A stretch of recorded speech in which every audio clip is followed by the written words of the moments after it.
pagiging may tungkulin. Ito po ang gawad sa akin ni KRD bilang yung mga nabotismo ng 1939. Itong gawad na ito, KRD po nagbigay niyan. Ito naman po ang nagbigay sa akin ito, KRD po nagbigay niyan. Ako lang po binigyan nito eh. Dahil ako ang pinakamatanda doon sa ginamit na manghawid sa Araneta ng 50th anniversary. Ito naman po, binigay niya sa akin ng kapatid na si Pirlano Sandoval. Bilang sa mga, kasi po, mga ministro, natutulungan ko rin po naman sila sa kanilang mga pananamit. Yun lang po. Higit pang nakapagpalakas ng kanyang loob ang mga pagpapayo at pagtuturo mula mismo sa sugo ng Diyos, ang kapatid na Felix Y. Manalo na kanyang personal na nasaksihan. Sa Tayuman po, doon pa po ako maawit. Binawalan po ng hapon ng kapatid na Manalo na magteksto.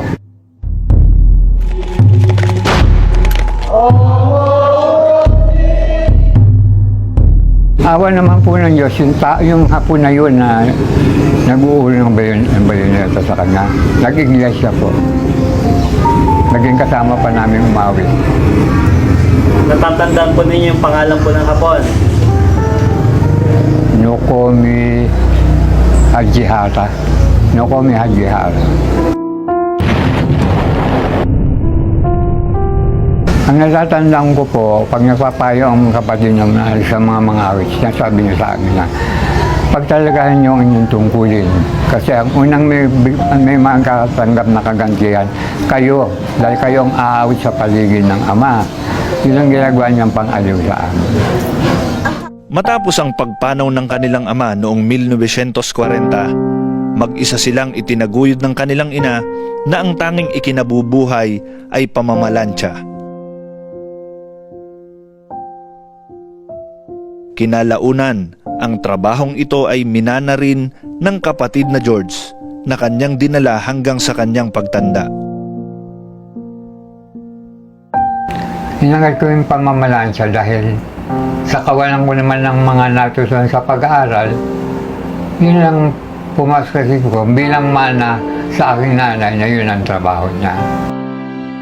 Naging mahirap para kay kapatid na George ang pagdadala ng kanyang hanap buhay, dulot ng malalayong lakarin na kanyang tinatahak upang marating ang mga bahay ng kanyang sineserbisyohan. Ngunit pinili niyang makontento sapagkat hindi ito naging hadlang sa kanyang mga pagtupad. Higit sa lahat, pinakinabangan niya ang trabahong ito para maipamahagi ang kanyang pananampalataya at mga aral ng Diyos na sinasampalatayanan ng mga kaanib sa iglesia. Sa akin pong hanap buhay, kinalalangalit ko ito at umahangalan sa trabaho ko dahil bilang pag-uunat ng damit na ginagawa ko, parang nauunat ko rin yung kanilang mga maling kausipan. Sa pakiramdam ko po, hindi lamang ang damit ang aking naitutubin, kundi ang mga maling pananampalataya na nagiging amo ko. Sa akin pong naging mga amo, sa pamilya po yan, na ang unang-una kong naakay sa pamilya yun, yung panganay na pangalawa sa panganay na lalaki, una kong naakay yan, hindi pa yung iglesia, pero nag-iglesia siya. Yung tatay nagtaka, bakit bumait yung anak niya yun? Sabi ko, subukan yung makinig. Unti-unti, hanggang ako na mamalansya, kunyari, sabi ko, gusto kong may makita sa kabilang TV dahil meron akong gustong makita. Binuksan naman. Buhat noon, naririnig ko ating mamalansya ako. Minamalan niya sa atin na hanggang sa yun sila ngayon naging iglesia na rin. Sa Boston sila na bautisman. Yung nanay naging diakonesa. Yung anak na bunso naman naging ingat yaman. Sa akin po maghahanap buhay, hindi ako naghangad ng kayamanan na magiging hadang pa sa pagtuwad ng aking tungkulin. Sapat yung halagang natatanggap ko. Ang importante, natutupad ko ang aking tungkulin. Hawak ko ang aking oras, kahit anong oras ako kailangan tumupad. Nandun ako sa aking tungkulin. Pinatutunayan lamang po na ang ating Panginoong Diyos ay hindi po humihiwalay kay kapatid na George.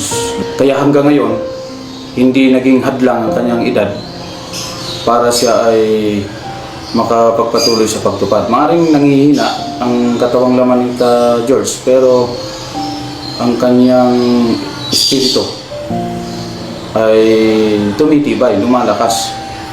Dahil sa lakas din na kanyang tinamo mula po sa ating Panginoong Diyos. Ano pong pagkakakilala po ninyo kay God? Mabait po siya. Masipag. Masipag po siya at lagi po siya sumasamba. Minsan, nahihikayat niyo po kami. Ganun. Walang siya talagang, wala kang masasabi sa kanya. Napakabait na tao po ni Ka George. Yung umaga po yan, sabi ko nga po, siya po yung, hindi ko pa akalain ng mga awit po si Ka George. Napakabait pong tao ni Ka George, lalo sa tuwing umaga, tuwing hapon, pagdadaan po yan, babati yan, kahit na ganun-ganun siya maglakad. Tapos medyo nagkaroon po ng sakit, pero ang dami pong nag-aano sa kanya. Napakabait na tao po. Siya ang unang nag-recruit sa akin bilang mga awit po. Sa panahon po na yun ay pangulo siya ng mga awit sa lokal namin. Kahit po tumagal ng maraming panahon ng pagsasanay ko, hindi po lumiban dahil sa kanya mga pagpapayo sa akin o titigil ng mga pagsasanay. Nagkasakit po siya, yung nga po, tumutupad pa rin po siya. Pinipilit po niyang tumupad and then kahit na nung pasalamat nga po, kahit na masama ang pakiramdam niya, talagang nandyan po siya sa pagtupad niya. Katangi-tangi talaga na nilalabanan niya yung sakit o yung panghihina para lang sa pagtupad. Dahil nga, doon siya kumukuha ng lakas eh. Manghihina siya kung hindi siya tutupad. Kaya po ganun. Siya po yung inspirasyon ko. Bakit siya kaya niya?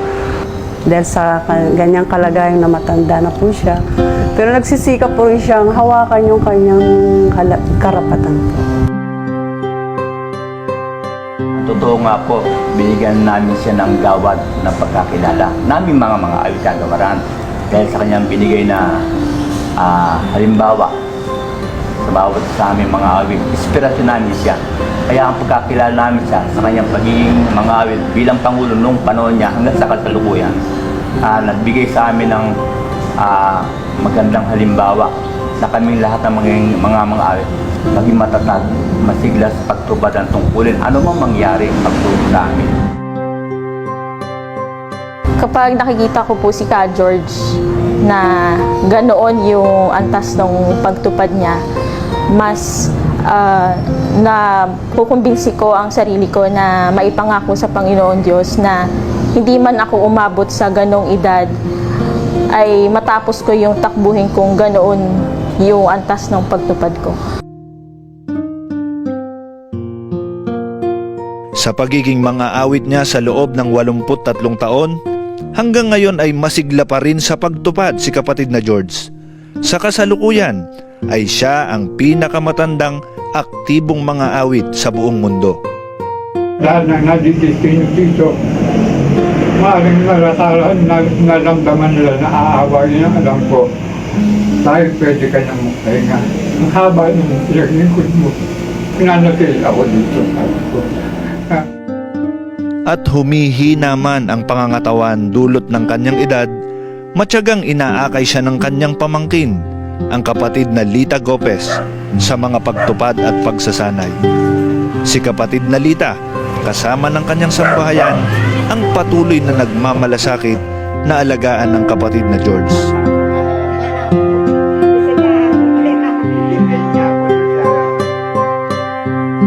Yung George, pag may ensayo siya, Martes, ganyan, mag-a-alarm ako ng before 4. Pero siya, gising na siya ng 3 o'clock. Pagka umuulan, kasi hindi mo naman tansyado madaling araw, uulan lumulusong kami dyan sa may baha. Ganon. Minsan naman sabi ko, Chong, kaya nyo ba? Sabi, alika, sige. Sabi ko gano'n, wag muna kaya kayo mag-ensayo. Sabi ko gano'n, kasi alam naman nun nila na ayaw niya. Alika, sige, lulusong tayo. Sabi niya, lusong tayo. Ipapasalamat ko po sa Diyos na pinigay niya siya sa akin. Mama ang tawag ko sa kanya dahil sa pag-aalaga niya sa akin. Kasi minsan na umaalis ako ng maaga. Dahil minsan yung anak ko maaga siyang papasok. Siyempre, asikasuhin mo rin yung pagkain. Kaya minsan gising naman siya, paputol-putol ang tulog niya eh. Nagigising si Chong George. Ngayon bibilinan ko siya, Chong, bibili ako ng almusal natin. Sabi ko, wag muna kayong matutulog kasi minsan nanaginip siya. Gusto ko, ayoko nung iiwanan siya talaga eh. Sabi ko, ang hihiling ko sa Diyos yung marami na po akong karanasan sa nakikita kong matatandang kung nahihirapan sila o nakakasakit ng matagal ko. Hinihiling ko sa Diyos yung pag hindi na ako makatindi kahit sa araw na lang ako bigyan ng buhay. Kasi po, kawawa noon yung mag-aalaga. Sinabi ko sa kanya, Chong, hanggat kaya niyong tumupad, andito lang ako.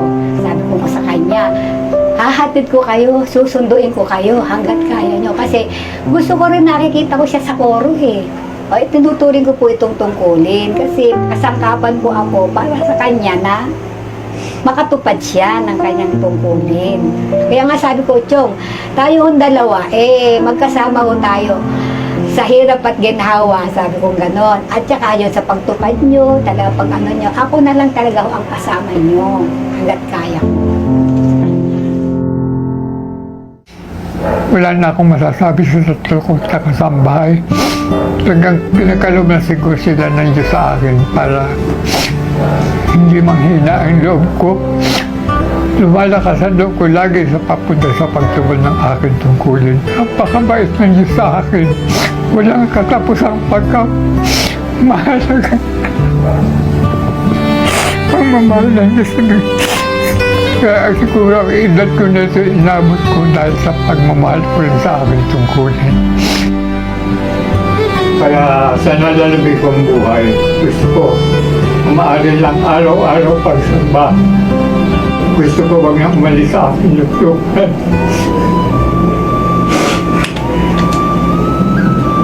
Ang sarap kasama ng Diyos mabuhay ko. Kaya gusto ko habang binibigyan niya ang lakas at buhay. Huwag niyang babawiin sa akin tungkulin ko. Alam ko, ito lamang ang aming kayamanan ko na babaunin ko sa aking libingan. Lagi ako nagpapasalamat sa Diyos bawat pagdilat ang aking mata. Una ko siyang pinasasalamatan.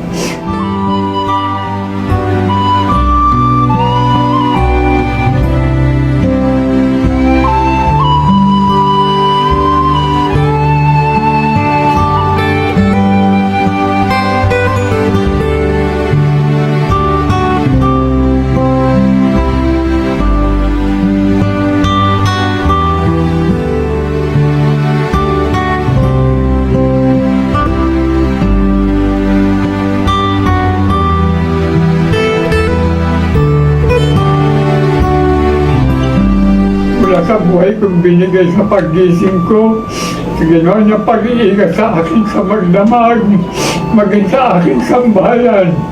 Paggising ko, gising sila, nakikita kong payapa ang aming buhay. Hindi kami sinukulang ng pangailangan.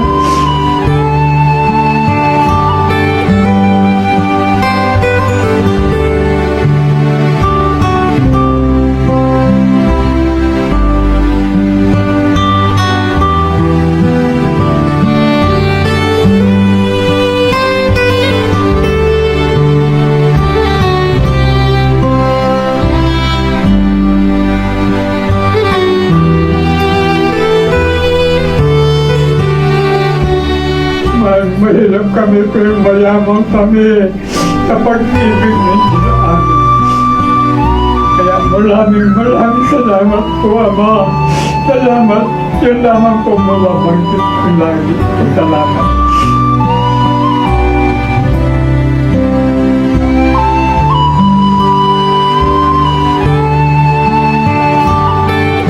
Ang tungkuling kaloob sa akin ng Diyos, kaya man ang aking nakamtan. Tunay na ito ay pagkamamahalin at ito ay laging tutuparin. Sa tungkulin ay magpapatuloy kahit na ako ay mahirapan. Nasa tungkulin ko ang aking kaligtasan, o kaya hindi ko bibitiwan.